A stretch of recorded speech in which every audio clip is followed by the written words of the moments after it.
Fidèle à lui-même, le grand rassemblement pour les libertés avait des allures de fête sur la pelouse du Paquier. Certains sont venus déguisés, d'autres ont apporté une note musicale. Avec la bonhomie qui les caractérise, les participants expriment des opinions parfois tranchées sur la situation sanitaire. Il n'y a pas de contamination. Par exemple, quand je tombe malade, c'est qu'il y a quelque chose en moi qui ne va pas. Je suis en conflit. Et mon corps m'exprime quelque chose, ce conflit intérieur. Et quand je comprends ce conflit, je vais me comporter différemment. Et mon corps se rétablit. Et voilà, et j'ai avancé. Je vois à quel point les jeunes, essentiellement, n'ont plus de raison de vivre les 3/4 du temps. Et je le vis avec mes petits-enfants.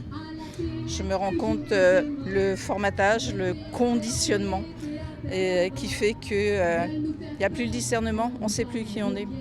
Mon corps, c'est moi qui décide. Et aujourd'hui, je pense qu'il y a une extorsion au consentement, à la vaccination, au test et au masque aussi également. Beaucoup de gens sont en souffrance par rapport à ce qui se passe, la privation des libertés, les obligations, et avaient besoin vraiment de se retrouver. Et les rassemblements, les réunions de gens aident les gens à se sentir moins isolés et à être plus forts pour traverser cette crise avec toutes les peurs que ça engendre, la peur de la mort, la peur de la maladie et tout ça.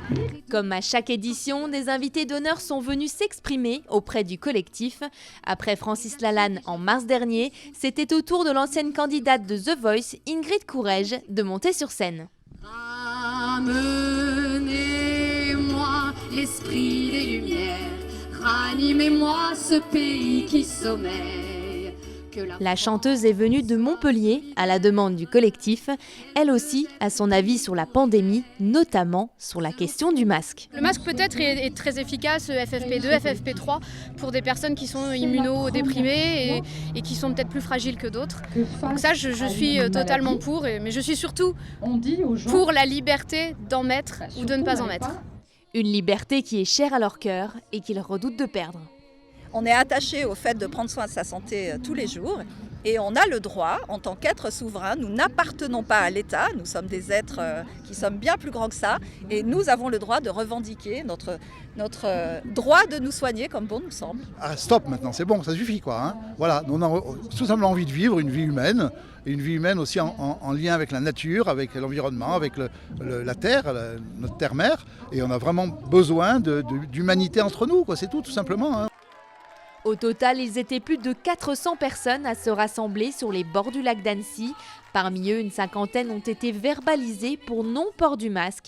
Ils ont tous reçu une amende de 135 €.